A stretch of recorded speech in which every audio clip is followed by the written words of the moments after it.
Hey, how's it going, everyone? How you guys doing tonight, today, wherever you're from, this beautiful world? Well, I am going to be doing another one of my Spin That Style homebrew beer reviews. And this is the Follow That Yellow Brick Road. It's a cream ale that I spun to do. I usually do about 6-7 gallon batches and end up putting it, whatever, or into a 5 gallon and, and so forth. But this one is, I messed up. I didn't have it set to 75% brewhouse efficiency. So it was at 72 and it gave me I ended up with a lower ABV, lower original gravity of 1048. I wanted 1051. This was supposed to be a 5.6 and ended up being a 5%, which, it's fine. It's just that the bitterness levels are still within range, but a little higher than I would have wanted for a 5%. So, but it still comes out pretty nice. Estimated color is 3.6 SRMs. Kind of like that is what they're saying. Let's see. 1010 final gravity. And I did a protein rest because I used 6-row and flake corn. So I wanted to make sure I got the maximum sugars that I could get out of it. If I would have had 75% brewhouse efficiency, I probably would have reached that. Because my other beer that I did last Thursday was 75, and all the other beers I did that in the past that were 75 have all reached what I wanted. So, so we did a protein rest at 122 Fahrenheit for 30 minutes, sacrification rest at 148 for 15, that's how long it takes to heat it up to 148. 148 for 75-minute mash, and then mashed out at 168 on that. So there you go. I used Pilsner, 5 pounds of German Pilsner, 4.5 pounds of US 2-row pale, 2.25 pounds of pale 6-row. Never used it before, so I figured I'd try it on this beer. Just wanted to kind of see what the flavor of 6-row was because I've never used it. Didn't I just say that? 1 pound 12 ounces, 1 3/4 pounds of flaked corn. And I think I'll continue to use flaked corn because I kind of like, I don't know. I might try other forms of corn to see what we can produce. So I used 0.25 ounces at 60 minutes, 19% Lupamax, 19% alpha. The Lupamax is stronger. It's a stronger alpha, so you don't have to use as much of El Dorado. And it said you can use any hops, so I like El Dorado. That's what I used. And I did 7 minutes of the same 0.25 ounces at 7 minutes. That's it. That was all I did. I just boiled 60 minutes, and that was it. It was a 90-minute boil, I'm sorry. 90-minute boil to get the demass off. Didn't add until the 60-minute range, so 30 minutes of boiling and all that good stuff. So better to do that with the lighter beers. Wanted a 10.8, but I got a 10.10 final gravity. So it all kind of just did its thing. But so I used RO water and all my minerals for that. Let's go ahead and pour it up. I'm pouring in the wrong glass completely, but that is okay. Go ahead and pour it up.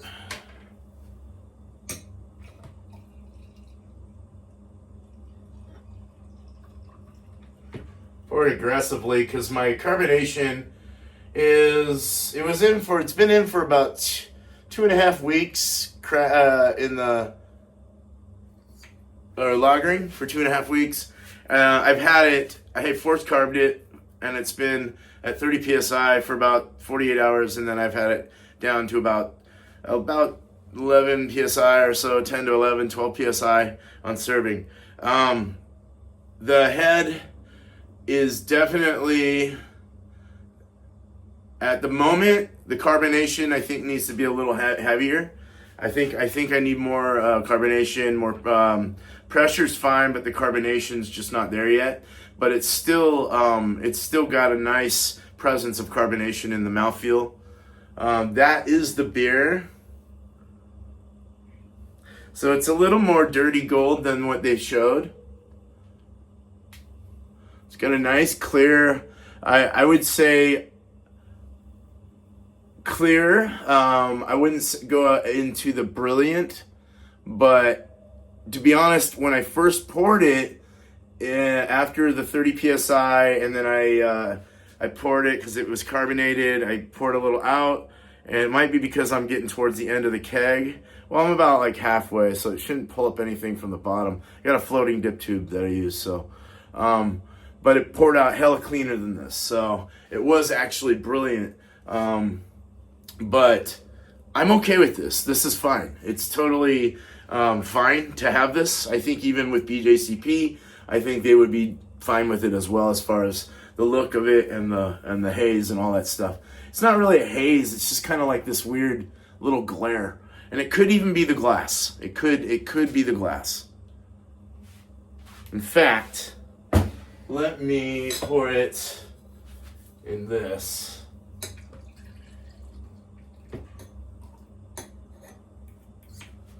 Just to see.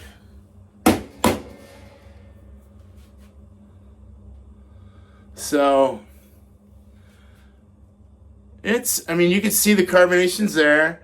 In a more of a cylindrical kind of glass. This probably would have poured better if it wasn't in that glass. Just use my Kolsch glass here, but you can see the head's nice and heady. Didn't really get a whole lot of head in this glass, so probably the wrong glassware, of course. But it is showing a little cleaner through this without that bulbous globe that I had. So you can kind of see where I was going with that. So it is still kind of clean and clear. It's like pretty much, it's almost brilliant in clarity. So you can see my face completely. But yeah, so let's, there you go. Regenerated some head. All right, let's get into the nose. Yeah, you definitely get the corn, and you also get the graininess from the 6th row, like a cereal graininess. You get it's got like a crispy feel in the mouth, in the nose as well. Almost haven't drinking it yet, but it does have kind of a it's like a cracker. That Pilsner's really coming through with the pale, like a crackery kind of sweet honey tone to it. Biscuity cracker cereal with that corn. You really get that corn in there. It's really coming through.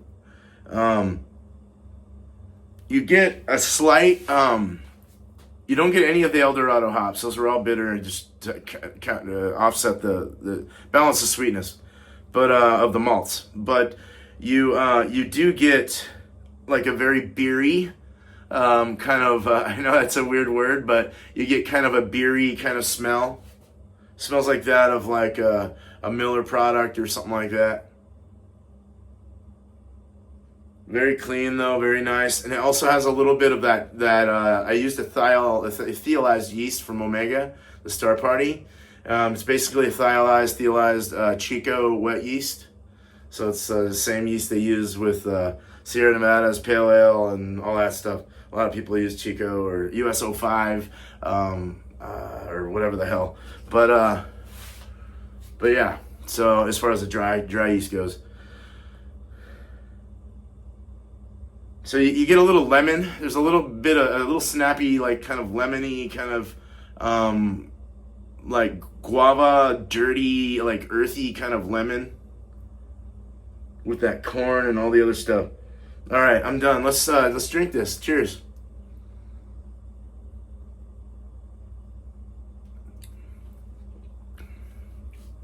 First of all, the mouthfeel is very light, easy to drink.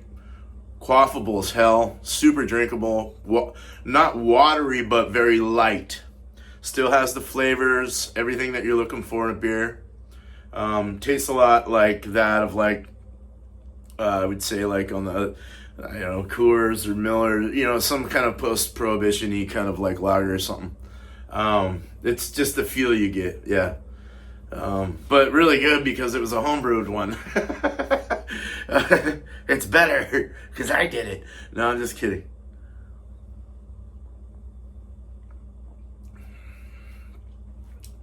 Mouthfeel is just quaffable. it's light, it's loose, it's watery, or it's like water.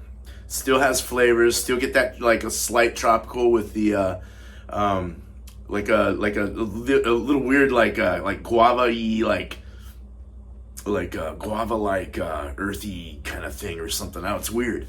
I don't get any like white grape or anything. Maybe a pinch of white grape, to be honest. I get a slight like sort of lemony thing, and that could be coming from the El Dorado, being that there's pineapple, but I know they're two different things, but there's some kind of like citrusy tropical. You don't get the yeast. It's cleaned up quite well, even in the 2.5 weeks that I had it there. I wanted to go for a good month, but I got impatient. So there you go. You gotta be patient. But somewhat bitter in the back. You get more of the bitter, sweet, kind of watered down sweetness in the front, and then a nice bitter kick in the back. The corn meets up with the bitter in the finish. The corn flavors you kind of taste more towards the back of your tongue, with that bitterness going down your throat. Very drinkable. I tried to crush one of these last night with the boys on the when we were, I think it was on Sammy's short and stout beer reviews.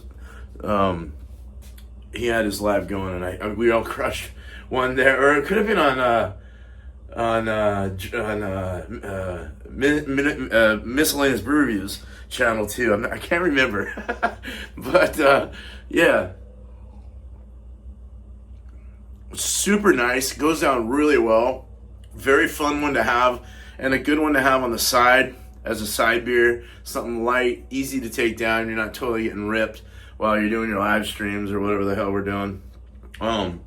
But you can see, I mean, it was all the way up there. I'm just drinking that sucker down, no problem. I don't score my own, but it's a really good beer, and I totally let's just give it a couple thumbs up. I'm kind of happy with it. I will be making this again, and perhaps even letting some people try it. So we'll see how that goes. But for now, it's going in my belly, and I'm going to have fun with this one. So cheers, and you guys have a good night, day, wherever you're from this beautiful world. But now after one more sip. I love beer. It's cleaned up really well, too. It's good, and some nice flavors in it. Wow, it's good. Cheers. Cheers. And cheers. Cheers.